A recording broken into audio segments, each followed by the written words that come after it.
talk about the LFO on the Stylophone Gen R-8. It is a very full-featured LFO, and it's really, the immediacy is really fantastic with it because it has destination buttons, which are super awesome.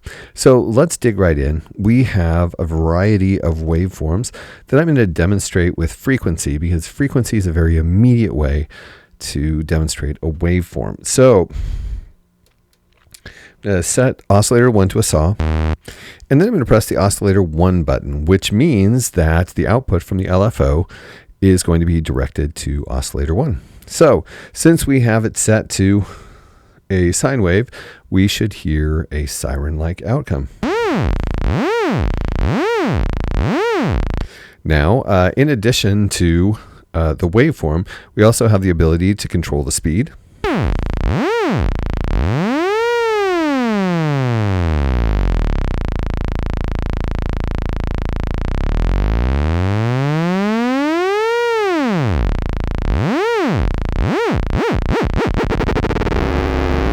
And there at the end, it goes right into the IO range.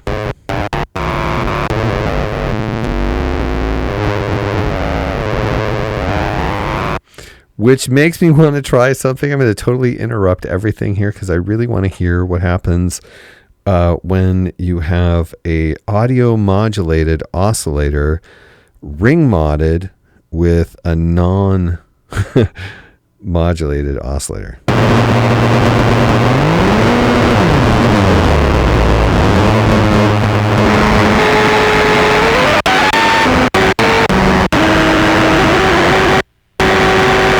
Interesting.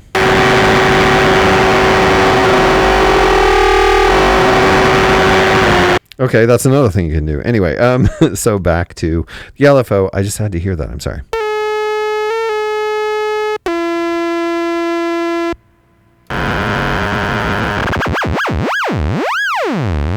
And you can control the depth, which is really helpful as well.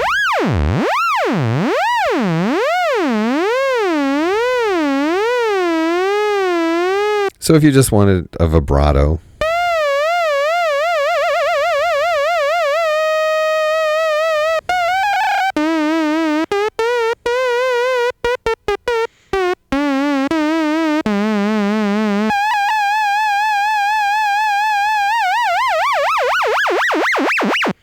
okay, so that's fun. We also have, let's go through the different waveforms here.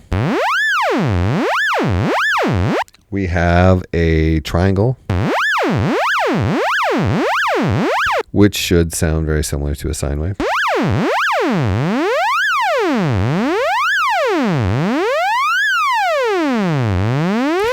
It sounds a little bit more regular than the sine wave.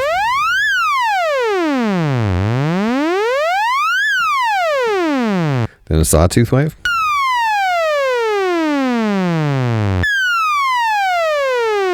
A ramp wave.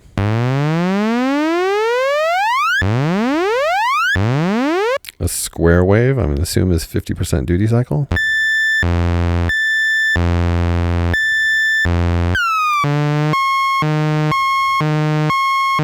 Sounds like it. And then a pulse wave, which is not.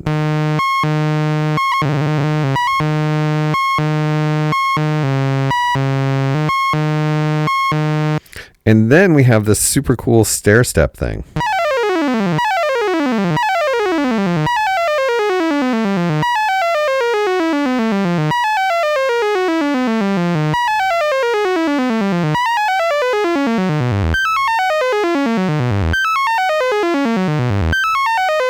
Kind of as a whole tone thing. There's probably a mathematic reason for that my mathematical inability can't fathom, but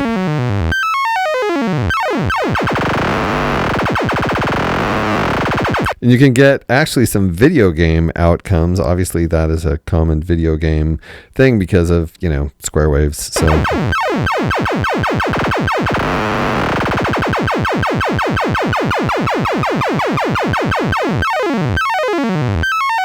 So obviously, I really like that. Okay, so, and then sample and hold.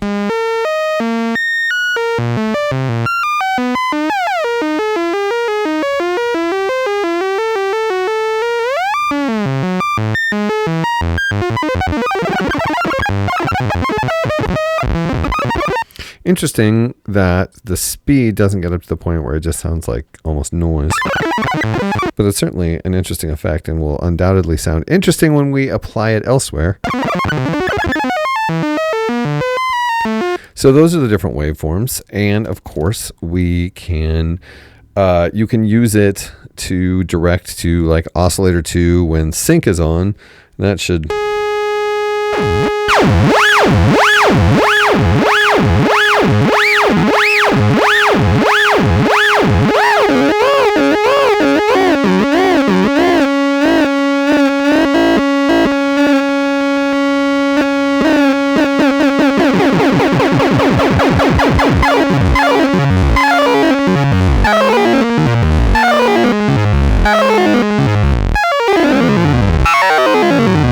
By directing it to both oscillators and changing the frequency of oscillator 2, you can get like 2-note runs like this.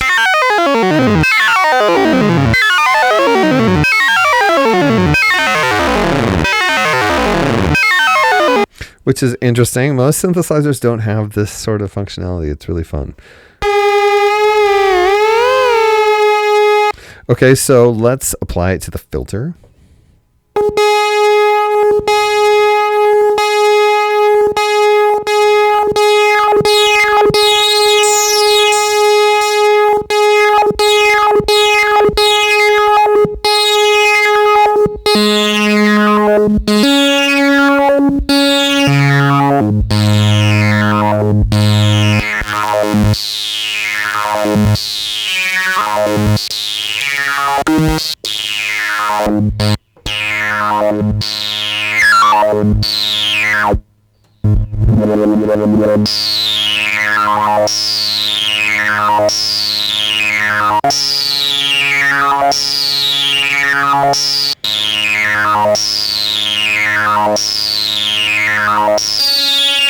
Anyway, that's an interesting application, but of course, sample and hold.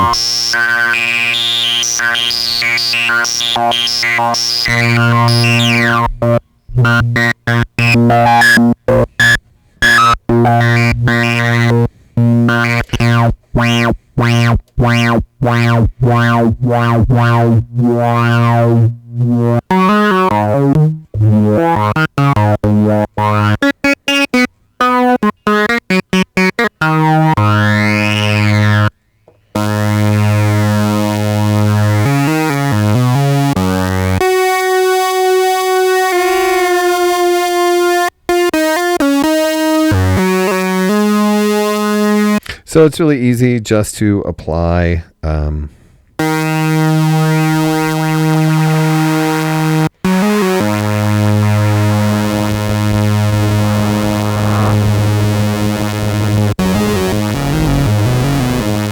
that's the audio range LFO affecting the filter cutoff point.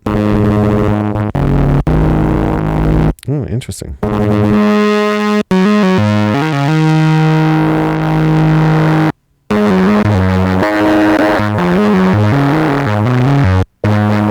Gives you kind of a distorted sound, which is cool. Kind of fattens things up if you take the depth down a lot.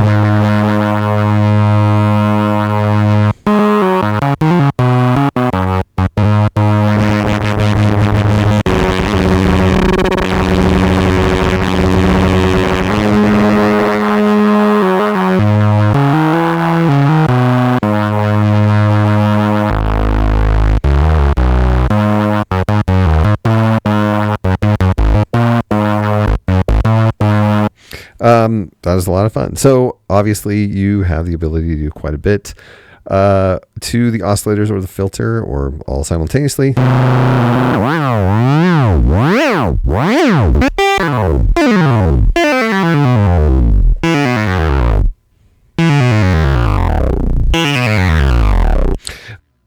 Also, let's not forget that there is a one-shot button here, and that basically turns your LFO into an envelope. Okay, so we have the envelope depth off on the filter. Turn on the one shot, direct the filter to the direct the LFO to the filter.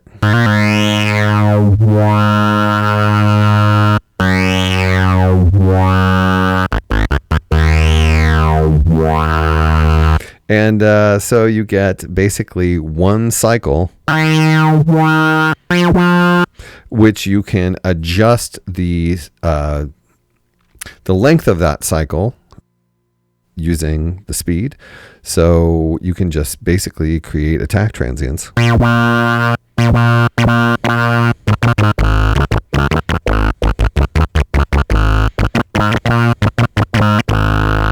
Which is really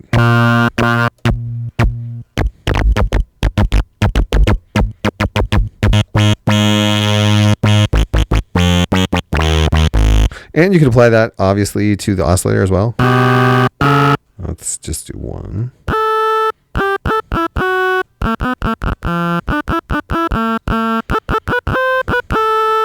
A lot of synthesizers have that functionality, like a Yamaha CS10 or CS15. I believe Roland JX3P kind of had the ability to apply an envelope, a short, tiny little envelope attack thing to the oscillator.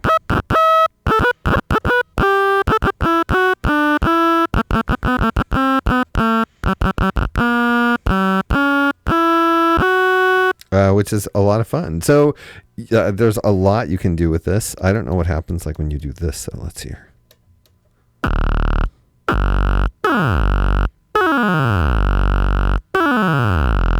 That's fun.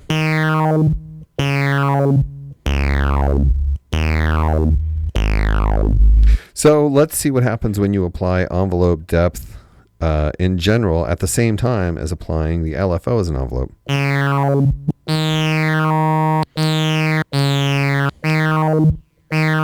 So you can use those both in conjunction. You can have basically two envelopes controlling your filter.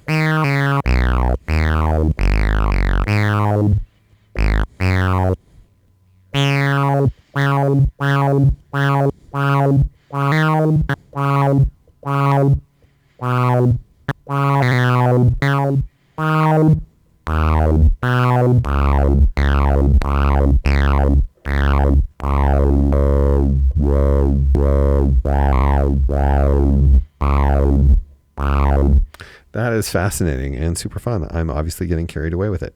Okay, so again, they wanted to provide you with modular functionality. So you can take that LFO out and direct it someplace that isn't one of these options, should you want to, which is probably going to be something like, well, I guess you could do it to resonance, but largely, or the control of the delay, but that you can direct outward to someplace else. Maybe your pulse width modulation, if you'd like to turn that into an attack transient instead of, a cyclical movement, that's really cool. You can certainly control the reset so that the LFO starts at the beginning or not at the beginning every time. And you can control the speed and depth of the LFO from an external source. If you want to use like the envelope, you can control the speed of the LFO, which results in a variable LFO speed, which is really cool, and certainly depth. So it is a very full-featured LFO.